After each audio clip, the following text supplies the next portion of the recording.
Bom dia, irmãos. Bom dia. Vamos dar início às nossas atividades aí, né? As pessoas que estão assistindo aí pela internet. Deus abençoe sua vida também. Que você consiga aprender algo da palavra de Deus nessa manhã. Então vamos lá, lição 12. Penúltima lição. Domingo que vem se encerra essa revista aí. Uma revista, uma série especial, né, da Convenção Batista Fluminense, num contexto de pandemia. A gente não sabe até quando vai isso, mas pelo andar da carruagem ainda há alguns meses. Também não sei se podemos dizer que o pior já passou, não sei. Porque a gente não sabe se o pior já passou, né? Não dá para saber se o pior passou, mas Deus sentiu misericórdia de nós. Então quem tem a revista aí, lição 12, a gente vai falar um pouquinho hoje sobre um personagem que eu particularmente gosto muito, Daniel. E o texto básico é Daniel 6, o capítulo todo. Como ele é grande,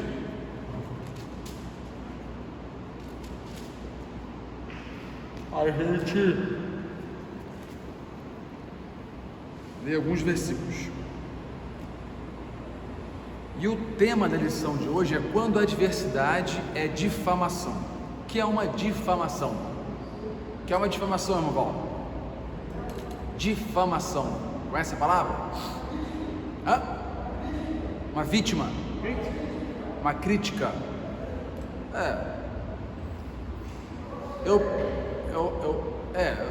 Deixa de não ter razão.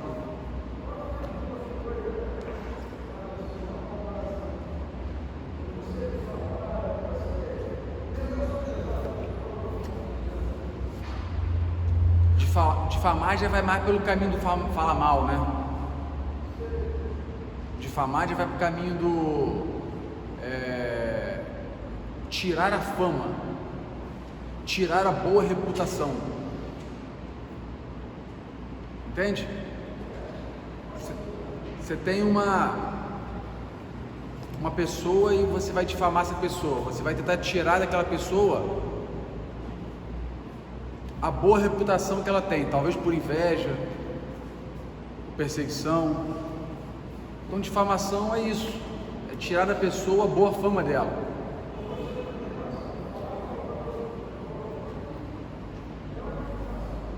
Difamar é falar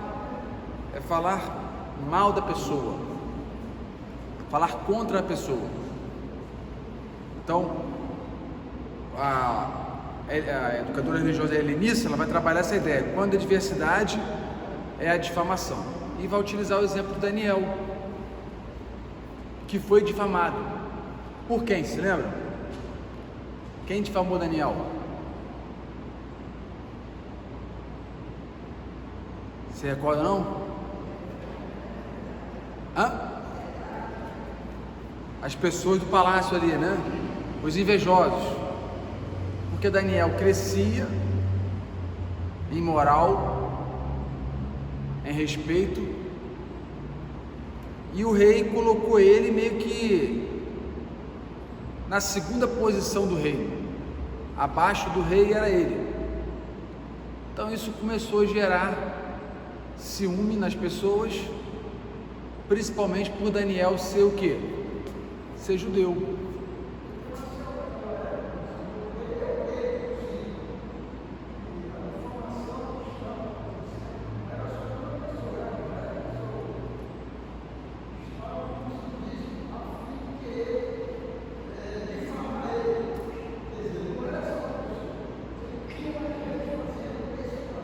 Sim. Tinha muita gente. Eram praticamente as pessoas de dentro do palácio. Eram praticamente, entre aspas, os seus amigos. Entre aspas, né? Porque Daniel assumiu um cargo que talvez muitas pessoas queriam assumir. Então, aquilo criou inveja, e as pessoas, para tentar prejudicar Daniel, começaram a procurar, a bolar um plano para difamar Daniel. Porque quando você difama uma pessoa, a intenção do difamador é desmoralizar, tirar a moral da pessoa, levando assim a Daniel talvez perder o seu cargo, né? E eles conseguiram.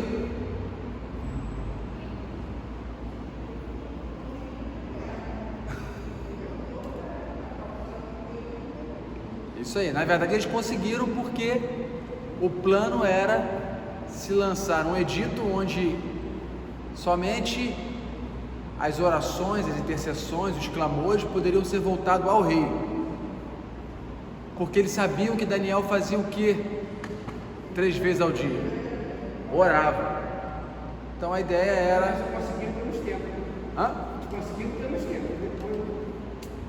Na verdade eles conseguiram, o plano deu certo, conseguiram jogar Daniel na cova dos leões, porém o anjo fechou a boca dos leões, os leões não abriram a boca, não fizeram nada com Daniel, e a consequência disso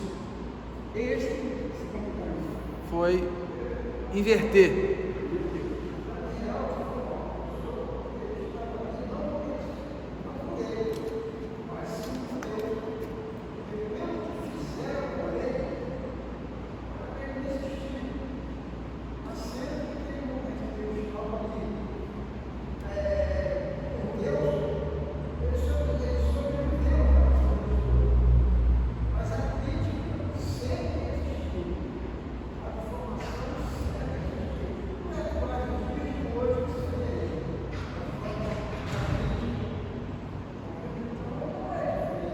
Não.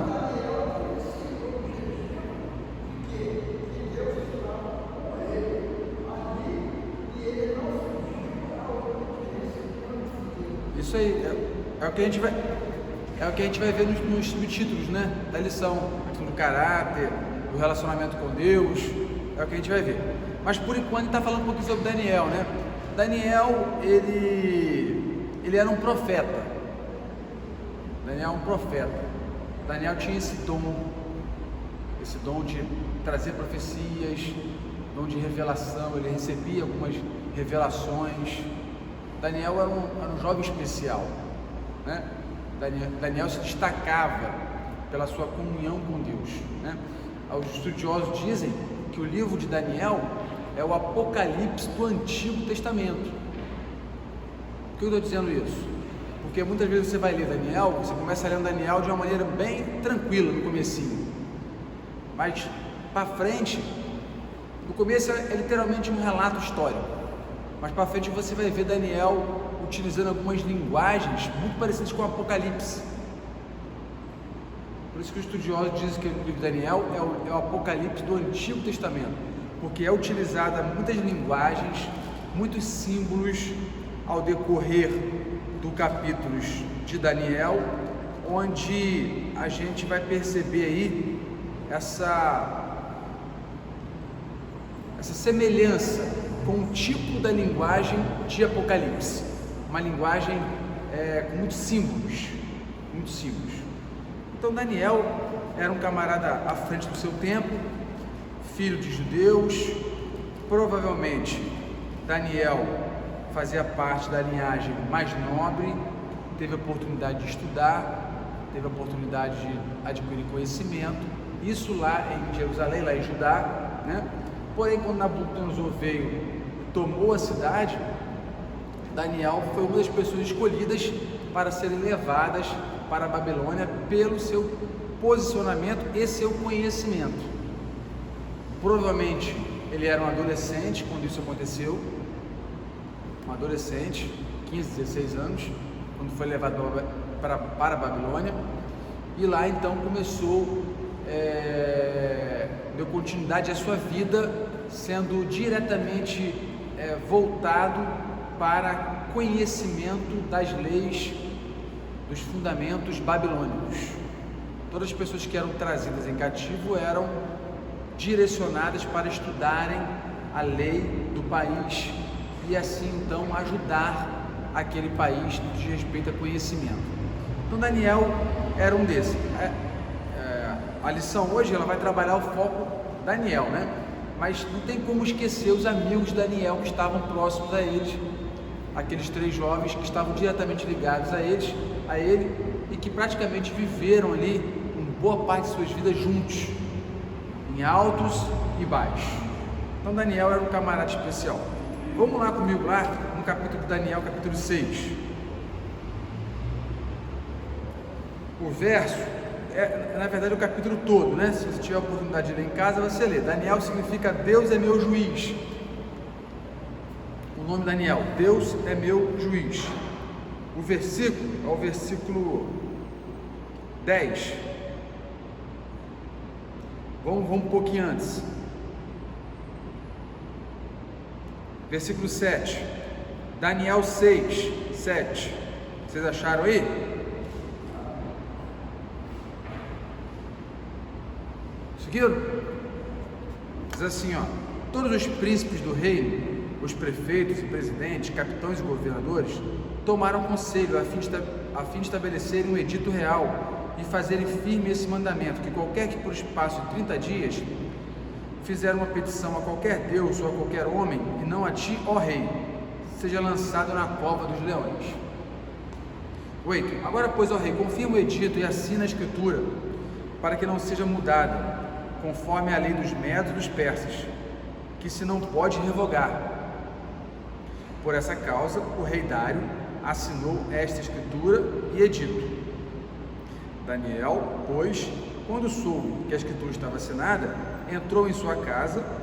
Ora, havia no seu quarto janelas abertas da banda de Jerusalém, e 3 vezes ao dia se punha de joelhos e orava, e dava graças diante do seu Deus, como também antes costumava a fazer. Se eu perguntasse a vocês, Daniel não errou ao negligenciar uma lei?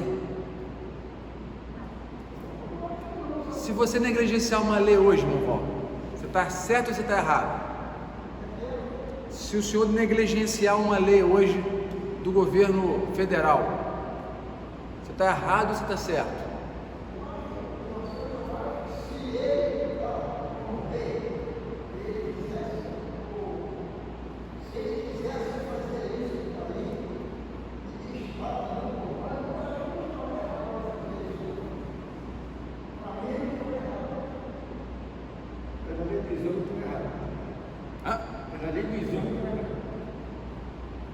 Se você não pagar o seu imposto, você está errado ou você está certo diante da lei dos homens?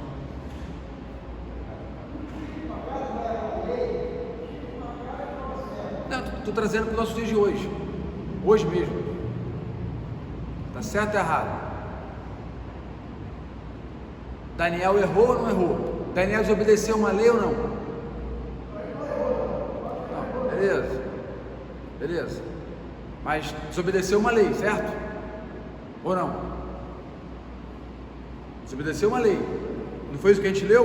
No versículo 11.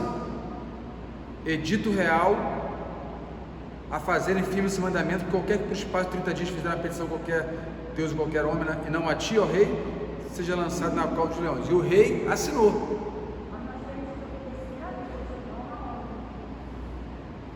Beleza? Vou te dar a palavra. Não, sim.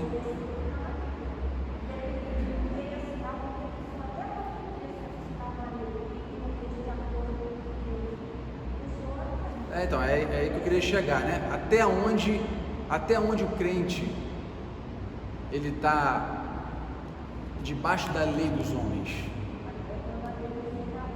até quando a lei dos homens agredia a lei da palavra. Entendeu, irmão Paulo?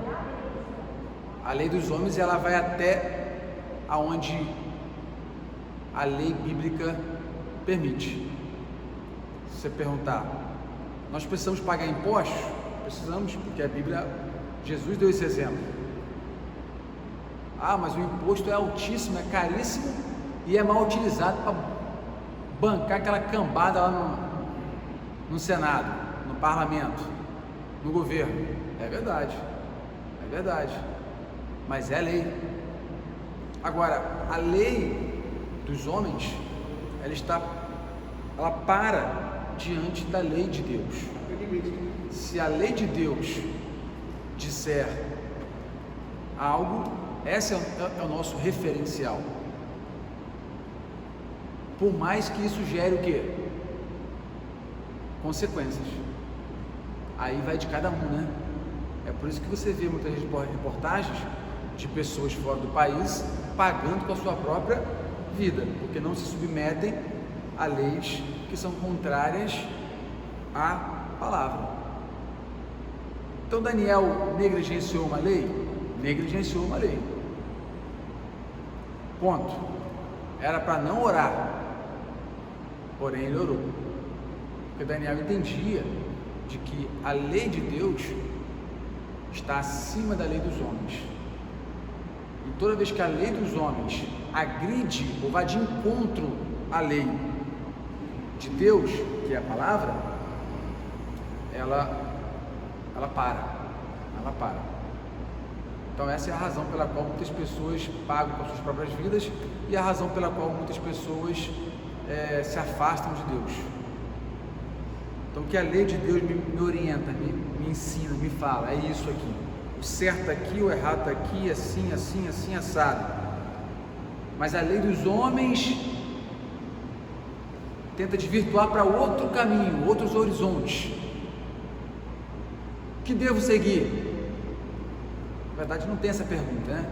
Porque a lei de Deus é a lei bíblica. O problema é quando as pessoas utilizam a Bíblia com interesses próprios para fazerem aquilo que querem.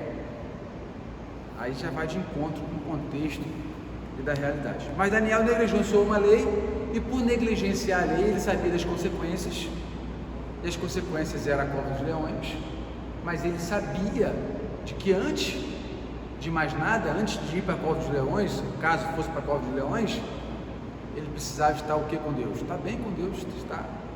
Daniel conhecia o Deus que ele servia. Essa é a diferença. Esse foi o ponto-chave.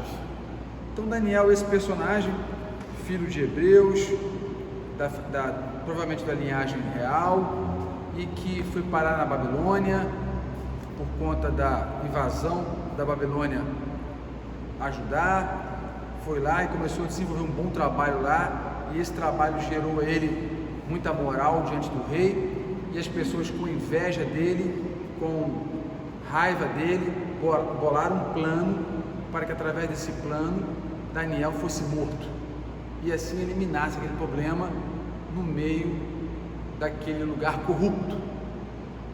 E o plano deu certo até um determinado momento, só que eles não esperavam que os leões estavam fazendo jejum, era uma semana de jejum para os leões, e não iriam abrir a boca para comer Daniel. Pode falar, meu Carlos?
concordo em parte, porque eu acho que hoje nós temos homens e mulheres comprometidos da mesma maneira que tinham no passado.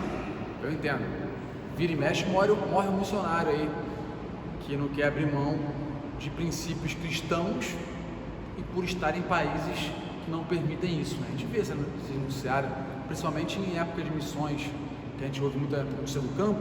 Existem missionários pagando com a sua própria vida porque não renunciam à palavra de Deus, não renunciam. Trazendo para mais próximo, né? Temos muitos homens e mulheres de Deus que não hesitam em abrir a boca, em anunciar o Evangelho, correndo risco de vida, colocando as suas vidas em perigo por amor ao Evangelho, né? O problema, irmãos, é quando a gente não consegue fazer um entendimento pleno disso, né? O que seria coragem e o que seria loucura, o que seria vontade de Deus, o que seria a minha vontade, o que é a vontade dos homens e o que é a vontade de Deus. Então esses pontos, eles precisam sempre estar muito ligados.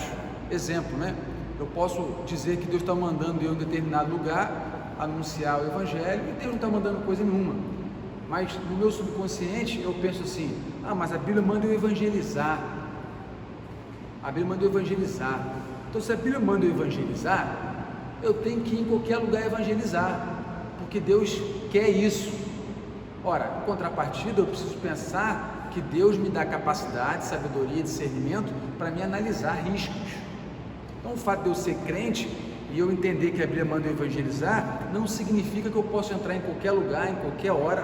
Pelo menos eu penso assim, de repente um cara discorda, mas de repente eu não posso entrar em qualquer lugar, em qualquer momento, em qualquer comunidade, em qualquer situação, porque eu entendo que a Bíblia manda eu evangelizar, e a Bíblia manda eu evangelizar,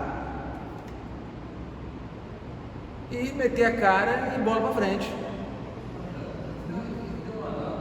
Se Deus mandar, amém. Deus mandou. O problema é que a gente acha que Deus manda porque a palavra não manda evangelizar, ir por todos os lugares, pregar o evangelho a todas as nações, não é isso?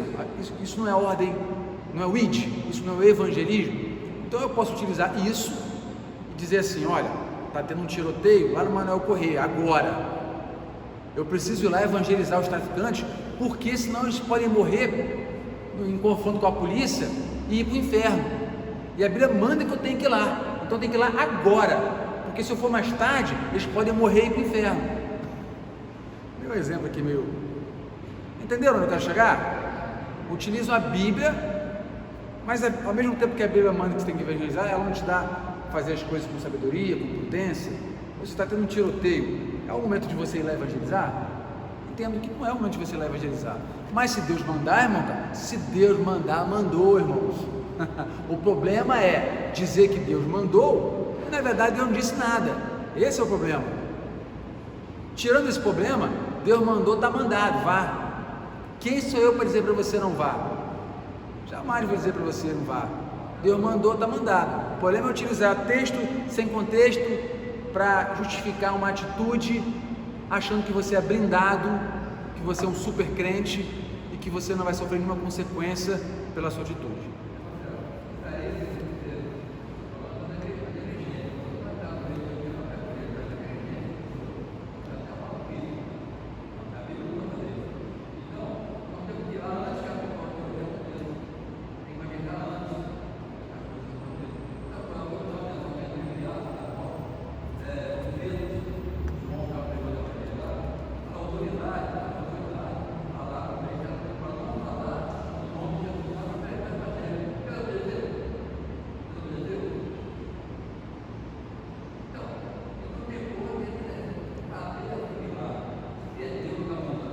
Sim, concordo plenamente.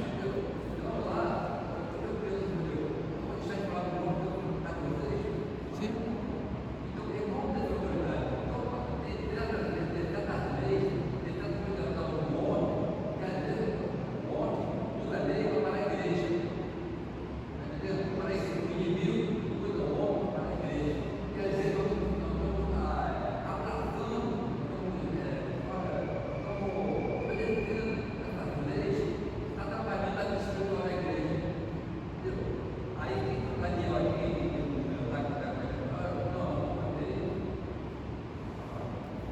Vamos lá, o irmão Valdir pediu para lá, irmão. Se você falar, eu esqueceu. Não dá para entender.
Isso aí.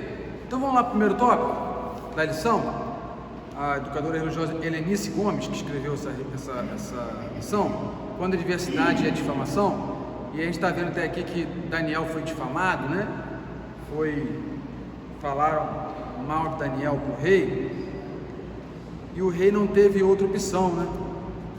Então o primeiro tópico diz o seguinte: olha, em meio à difamação, decida ter excelência e caráter. Alguém que já foi difamado?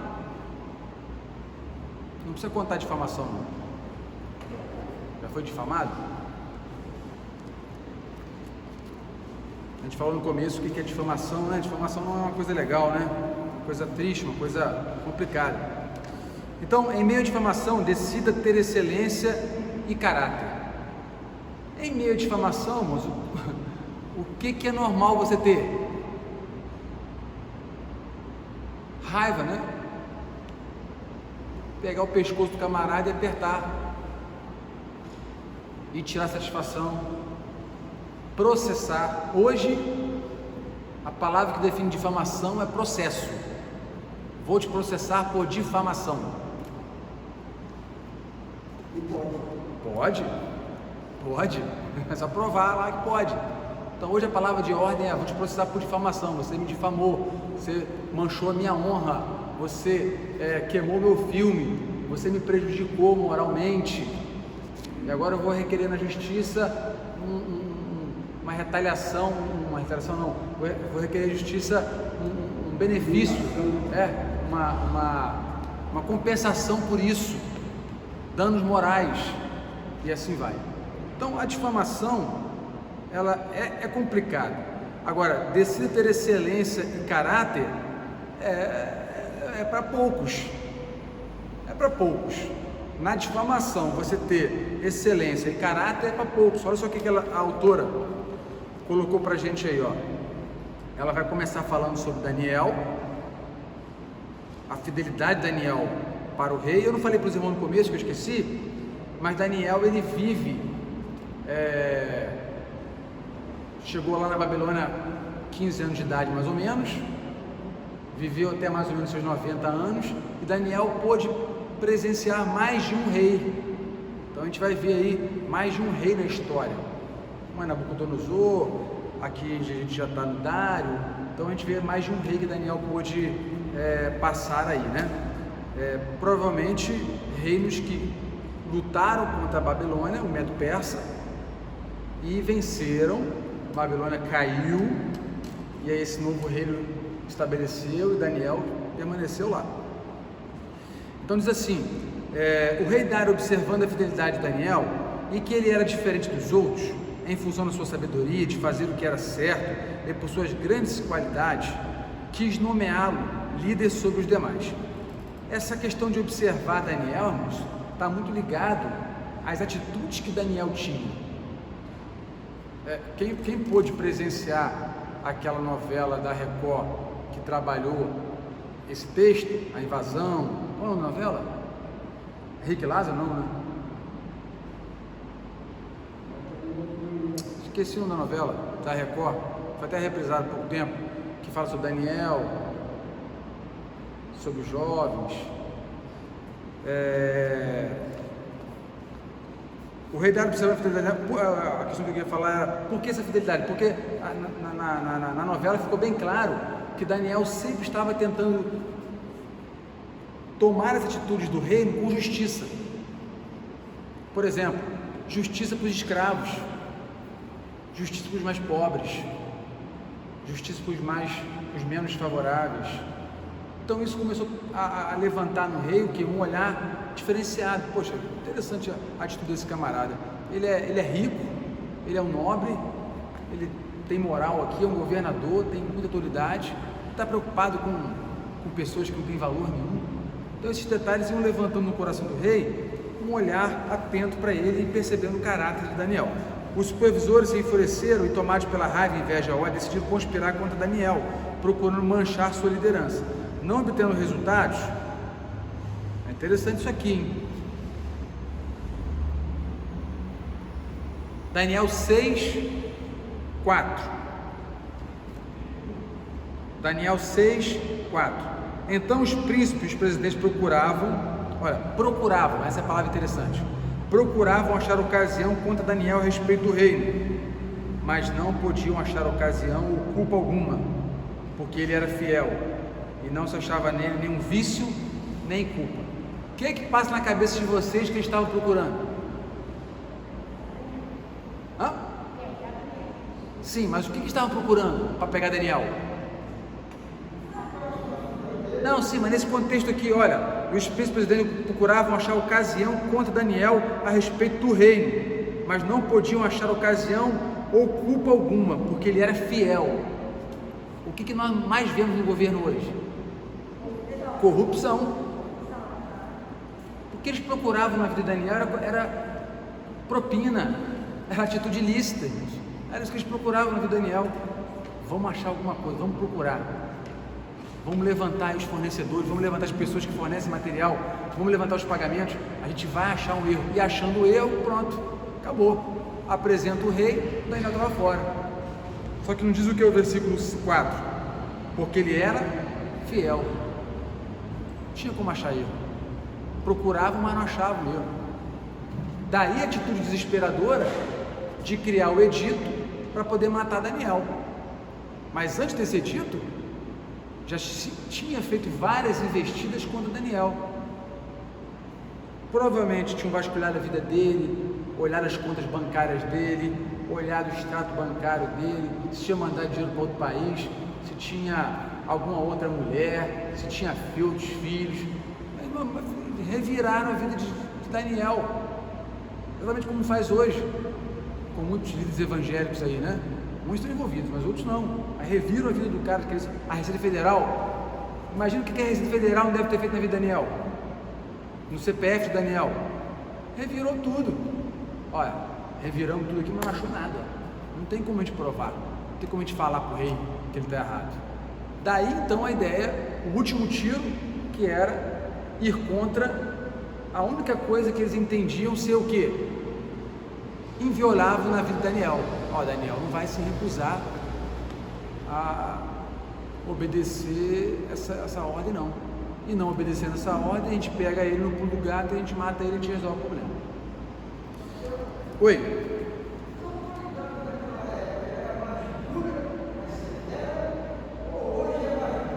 Eu acho que era mais severa, irmão.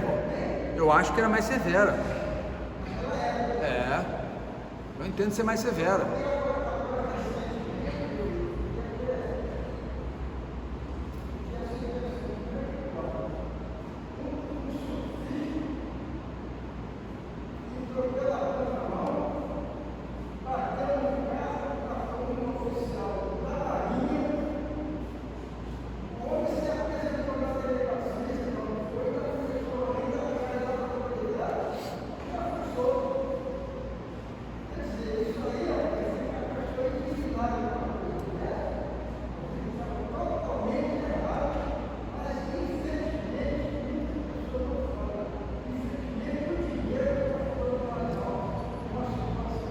Naquela época a pessoa não tinha vontade, a vontade dele era do rei. Então o rei decidia a vontade das pessoas. Ah, você não quer trabalhar não? Então mata, vai matar ele. Matava. Você não quer fazer isso não? Morre. Então a pessoa não tinha vontade própria.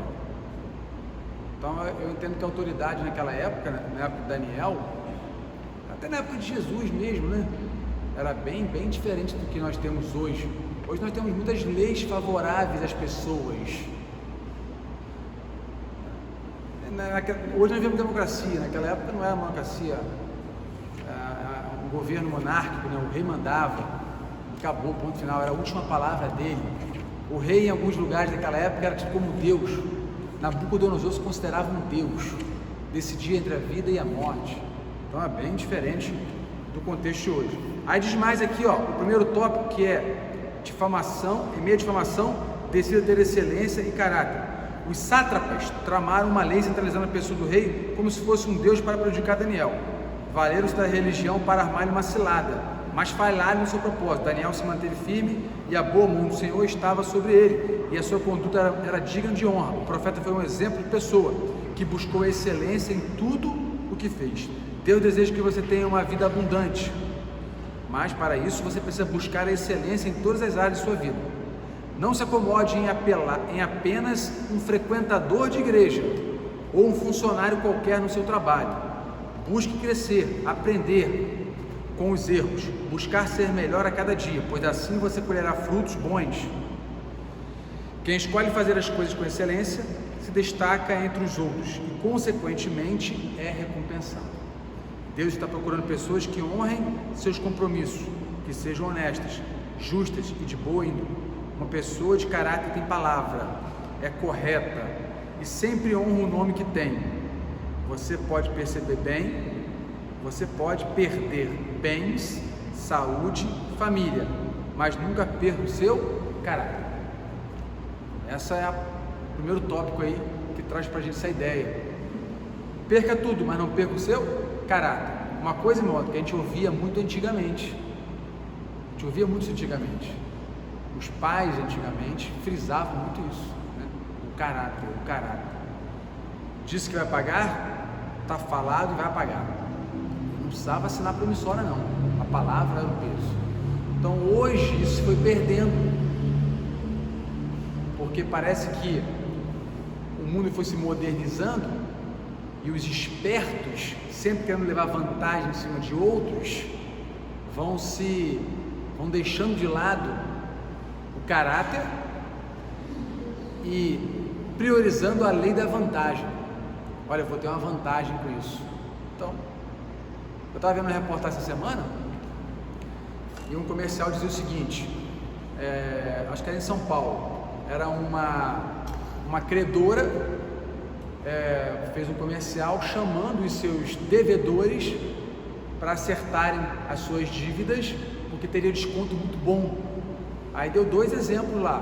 O camarada devia 264 mil reais e pagou 1.440. A outra devia 6 mil reais e pagou 404 reais. Aí eu fiquei pensando assim, interessante, né? Um comercial desse. Porque, eu não sei se vocês podem pensar da mesma maneira que eu, mas é interessante que isso estimula na pessoa o quê? A falta de caráter. Porque se a sua dívida chega a 264 mil reais, você pensa assim, bom, daqui a 4 anos, 5 anos, meu nome vai ser limpo e ainda tem a chance de eu ir lá renegociar minha dívida e pagar R$1.500.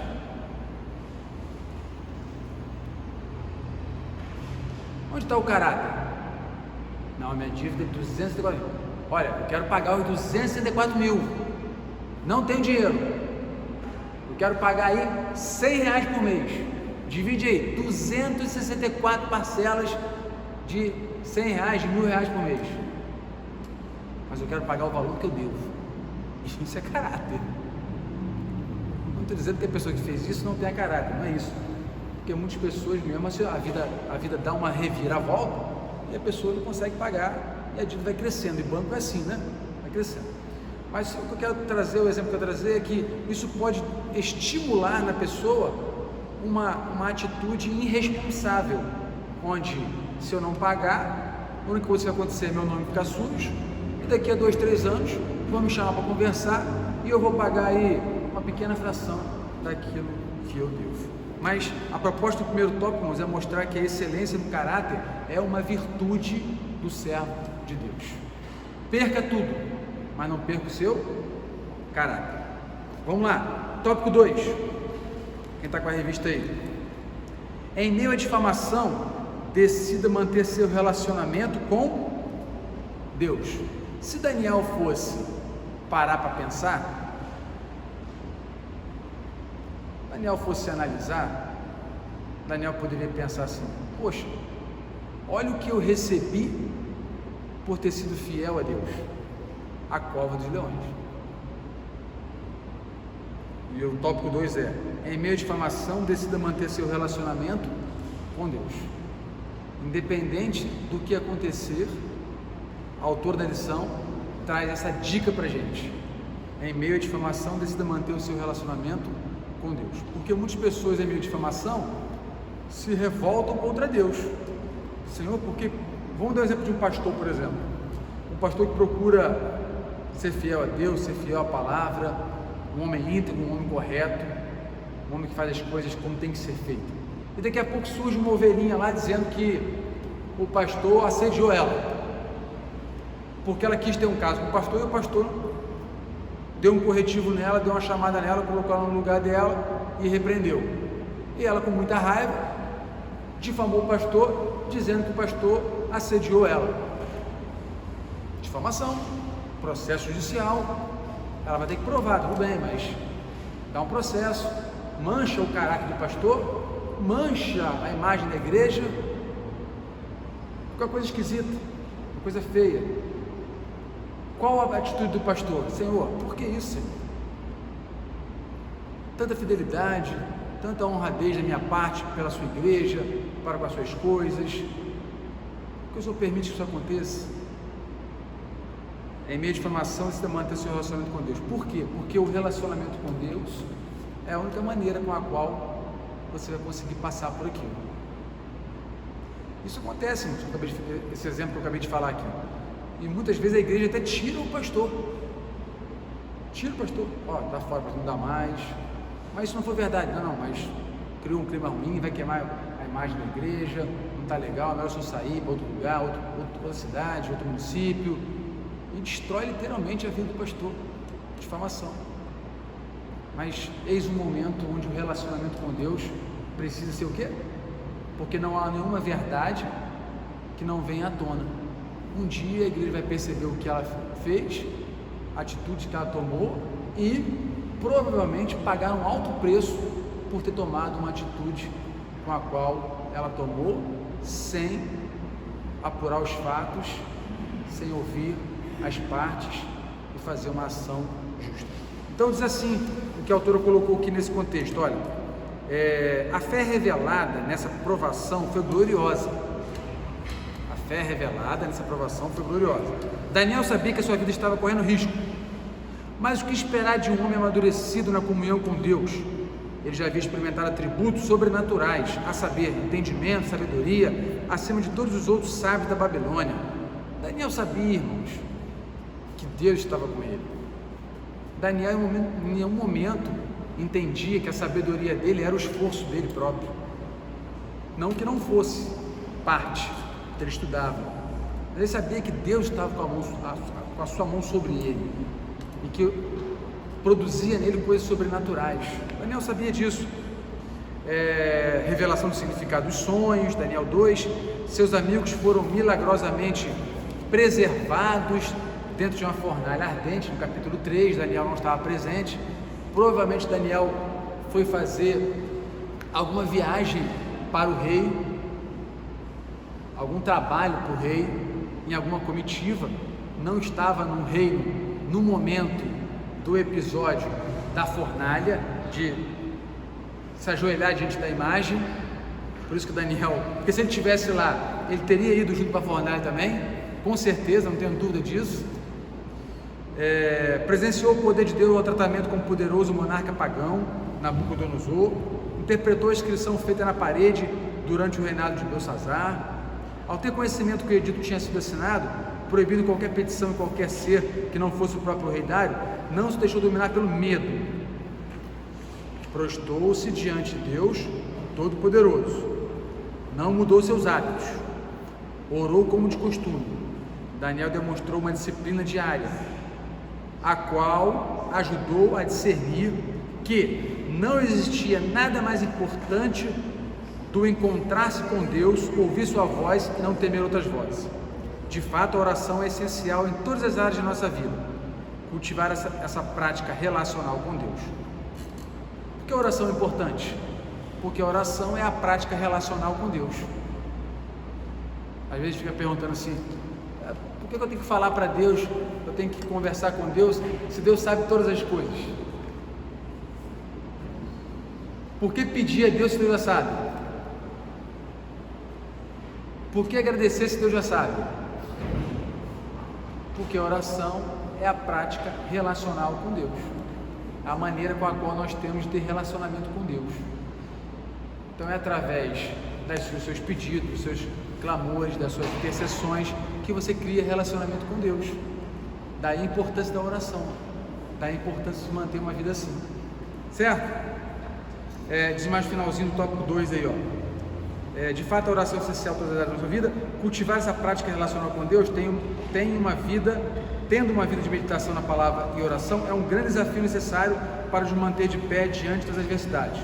A intimidade com Deus faz com que Ele nos dê livramentos e nos abençoe no tempo certo. Vejam essas passagens, Daniel 9, Daniel 6, 22 e Daniel 10, 12. Esse finalzinho, irmão, do tópico 2, essa questão de intimidade com Deus, é aquilo que nós sempre falamos aqui na EBD. A intimidade com Deus vai dar a você privilégios que outros não têm. Porque você é melhor? Não. Porque você tem o quê? Mais intimidade com Deus. Segurança no desespero, paz em momentos difíceis, conforto diante de luto, esperança quando não há esperança. Isso é maior em você quando você tem uma maior intimidade com Deus. Não tem mistério nenhum. É por isso que você muitas vezes vê pessoas em situações extremas, difíceis, seja qual for a situação, de perda, de luto, de desastre ambiental, você consegue perceber a pessoa o quê? Triste, preocupada, mas com o pé no chão. Você pergunta, como que pode, nesse fuzuê todo, nesse furacão, a pessoa consegue pensar, falar, decidir? Simples. A intimidade dela com Deus consegue levar ela a esse estágio. E vamos para o último tópico aí. Quem tem a revista aí, ó. Em meio à difamação, decida não ceder. Por que o ceder? Porque às vezes a difamação é muito pesada, é muito forte, e a pessoa prefere o quê? Abrir mão. Abrir mão. Não quero mais não. Quero mais não. Não quero isso para a minha vida. Isso aqui é muito comum, irmãos, em meio político. A difamação é muito comum no meio político. Por quê? Porque são interesses por dinheiro. Então, quanto mais difamação, mais oportunidades se criam. E a pessoa, se não estiver preparada, ela pode chegar e falar assim, não, quero isso para mim não. Quero isso para mim não. Isso não me diz respeito. Isso não é a vida que eu planejei para mim. Estou preparado para tanta difamação, tanta mentira, tanta calúnia, assim não. O tópico da lição, o tópico 3 é decida não ceder. Daniel poderia ter cedido. Daniel, quando saiu da cova dos leões, poderia ter falado para o rei assim: rei, chega, não quero mais ser governador, ser presidente do conselho, ser primeiro-ministro, não quero mais. Não quero, porque depois dessa aí que eu passei, essas pessoas aí não vão sossegar, e isso aí é demais para mim. Daniel poderia ter falado isso. O rei iria entender. Mas Daniel não cedeu. Sabe por que Daniel não cedeu? Porque Daniel entendia, irmãos, que tudo que estava acontecendo na vida dele era direcionamento de Deus. Deus queria que ele estivesse ali, com a autoridade que ele tinha, com o poder que ele tinha, com o diferencial que ele fez. Deus queria que Daniel estivesse ali para proclamar, para anunciar que existia um Deus que não era de barro, não era uma imagem. Existia um Deus que fechava a boca dos leões. Existia um Deus que entrava na fornalha junto com as pessoas. Essa era a visão de Daniel. A visão de Daniel não era pessoal, a visão de Daniel era de reino. E a visão de reino, ela não está ligada àquilo que está me prejudicando ou não está me prejudicando. A visão de reino, ela se preocupa com o reino, independente de eu ser prejudicado ou não. Daniel entendia que se ele fosse prejudicado e o reino crescesse, estava pontuando, show de bola. Mas Daniel entendia de que se o reino não crescesse e ele não fosse prejudicado, isso não ia mudar na vida dele, porque a ideia dele era do reino. A ideia de Jesus sempre foi do reino. A ideia dos discípulos era do reino. Apesar de alguns relutarem, não entenderem muito bem isso, reino. A ideia da igreja deve ser reino, não deve ser pessoal. A gente não coloca ar-condicionado, não faz berçário para dizer para outras igrejas que nós somos melhores. Fazemos isso.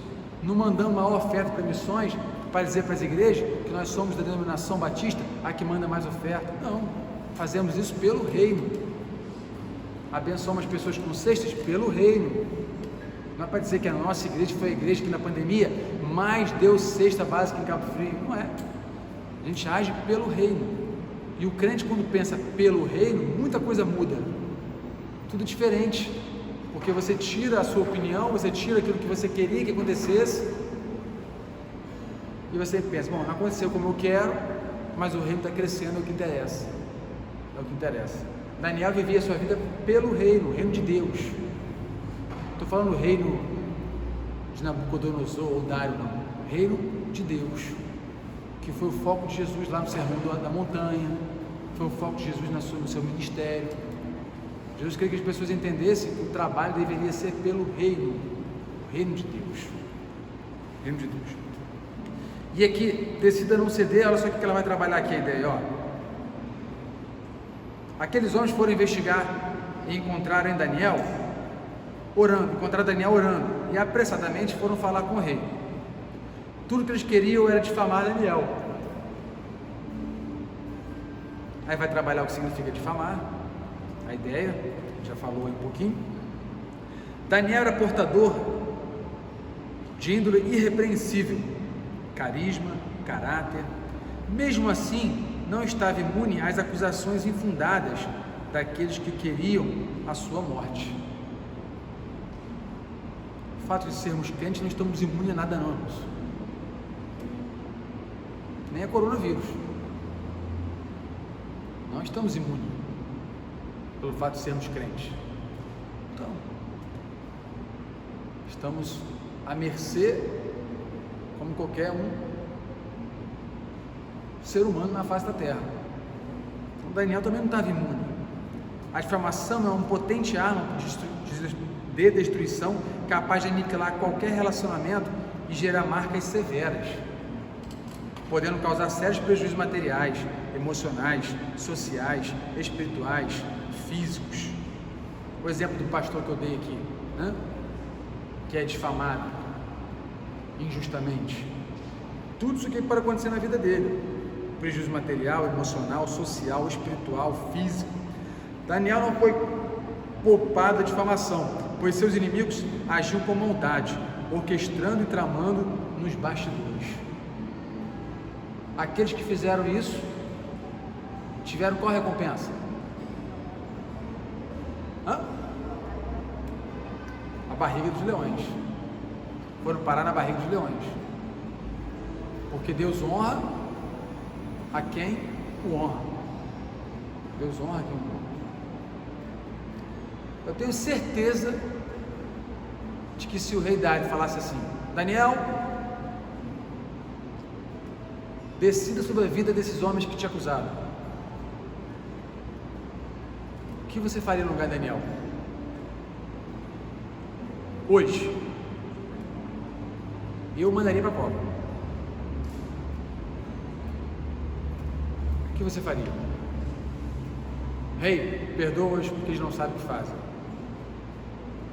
Não, rei, só tira só a função deles e bota como escravos. O que Daniel falasse, o rei faria. O rei não perguntou isso. O rei já mandou jogar direto. E antes que eles encostassem o chão, a boca já estava acessando o sangue. Fala, mano. Diz mais aqui, o tópico 3. A vida de Daniel prova que um homem pode ser íntegro em meio à difamação. É possível isso? É possível isso. Em meio à difamação, manter a sua integridade.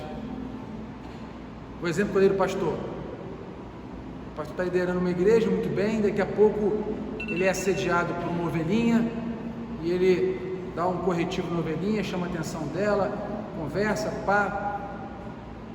Daqui a pouco a ovelhinha vai e começa a criar um monte de boato, de mentira sobre aquele pastor, dizendo que ele assediou, e a bomba foi lançada e explodiu. A notícia corre igual cabo frio, todos já sabem, menos de uma hora. É possível se manter íntegro num contexto desse? É possível. Vai depender da sua o quê? Intimidade com Deus. Seu relacionamento com Deus. Se você tiver, você vai conseguir se manter íntegro. Pode falar.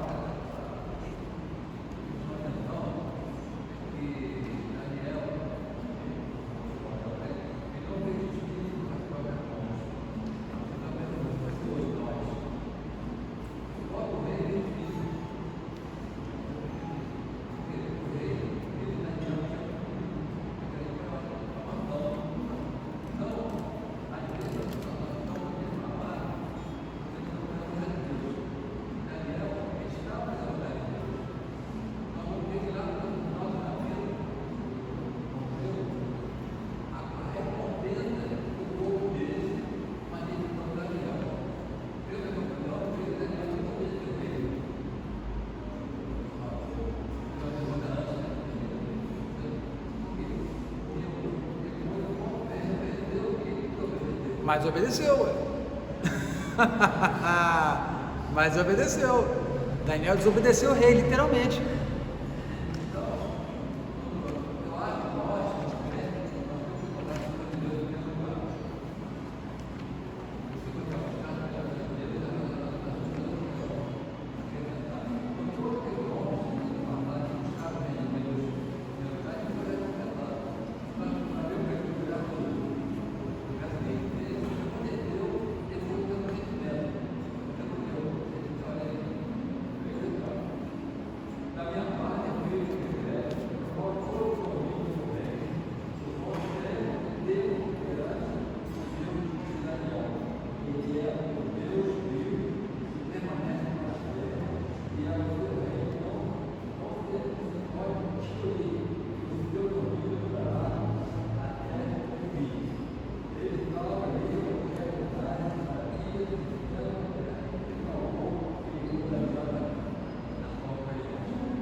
Eu só acrescento, irmão Carlos, que há a possibilidade, nem sempre a recompensa é vista onde? Aqui. Há a possibilidade da recompensa ser vista no céu. Onde eu quero chegar? Daniel fez o que fez e foi recompensado, joia. José fez o que fez e foi recompensado, joia. Mas de repente você está pensando em alguém que fez alguma coisa e não foi recompensado e perdeu a sua vida. Ué, e a justiça de Deus?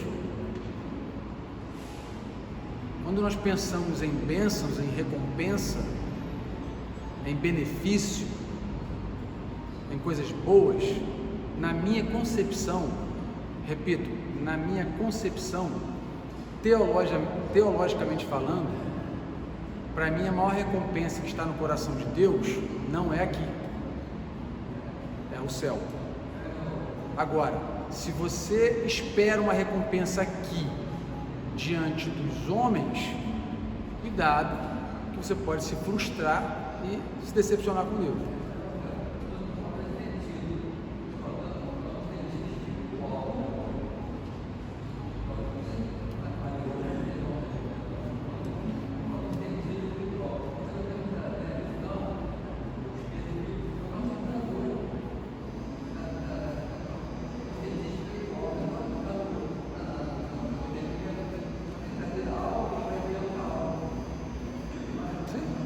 Mas eu trouxe para o espiritual, tanto é que eu falei da eternidade.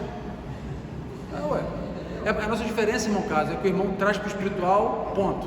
Eu trago para os dois, material e espiritual, essa é a nossa diferença. Teologicamente falando, a gente se diverge nisso. O irmão foca o espiritual e eu foco os dois lados, porque eu não consigo desvencilhar uma vida de um humano sem o espiritual e sem o material. Quando eu falei da eternidade, eu estou falando do espiritual. A maior recompensa que Deus pode dar ao homem é a vida eterna. Não é um bom cargo como Daniel tinha, como José tinha. Não é autoridade para falar assim, ó, faça, aconteça. Não é. Essa não é o maior benefício que Deus pode dar ao homem. O maior benefício que Deus pode dar ao homem, a maior recompensa que Deus pode dar ao homem é viver com Ele eternamente. Esse é o maior tesouro, é o maior presente. E isso é espiritual. Quando eu falo que eu não desvinculo, é o que? A difamação, ela pode gerar consequências? Pode gerar consequências. Pode gerar recompensas? Pode gerar recompensas. Futuramente, Deus pode te honrar. Deus pode tirar aquele pastor, que eu dei o exemplo, que foi caluniado, difamado, daquela igreja que o expulsou, praticamente, injustamente, dar uma outra igreja para ele e aquela igreja quadruplicar de tamanho e Deus honrar ele. E as pessoas daquela igreja que o expulsaram falaram assim: nossa, lá o pastor que estava aqui, está lá, o negócio lá está assim. Deus pode honrar. Como também pode não acontecer o quê? Disso acontecer. Então, caminham juntos, o espiritual e o material caminham sempre juntos. Enquanto estivermos nessa vida, vamos estar caminhando com o material e o espiritual, sem dúvida. E ao partirmos, o material fica e só o espiritual vai revelar tudo aquilo que você pôde viver aqui. Então, Daniel, a lição, ela vai dar duas dicas aí, ó. Aqui estão duas dicas de como responder com sabedoria e graça quando somos difamados. Olha, interessante. Duas dicas de como responder com sabedoria e graça quando somos difamados. Então, se você for difamado amanhã ou hoje mesmo, grave essas duas dicas aqui que ela vai te ajudar. Primeira, confiar a sua reputação a Deus. Ninguém melhor do que Deus conhece a sua reputação. Então, por mais que irmão Gilberto, todos estejam, irmão Valdo, esteja me acusando, eu sei da minha reputação com Deus, e isso vai me dar paz.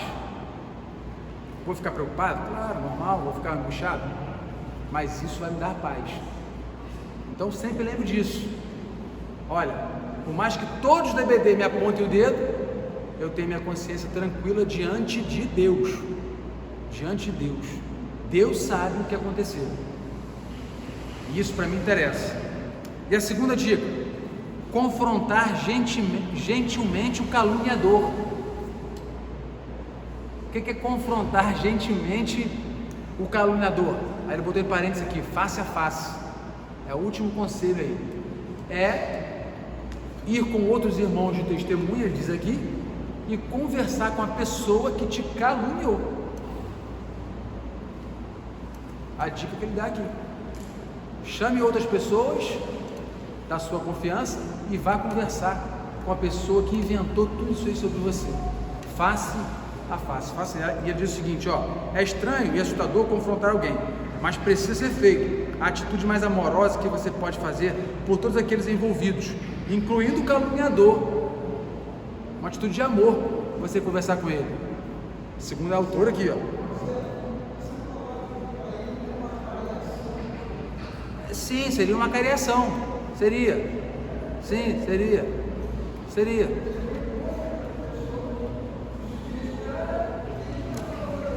Uma linguagem jurídica seria uma cariação. Fazer por todo aquele envolvido, incluindo o caluniador, e gentilmente confrontar. Gentilmente. Ela frisa aqui, gentilmente. É privilégio para pouco, né? O cara te meteu mal, o cara falou mal de você, o cara te detonou. Agora você vai conversar com ele gentilmente? É privilégio para poucos, hein? E gentilmente confrontá-lo, pois é bom trazer um amigo ou pessoas que são de confiança de ambas as partes. É pertinente estar com um espírito de mansidão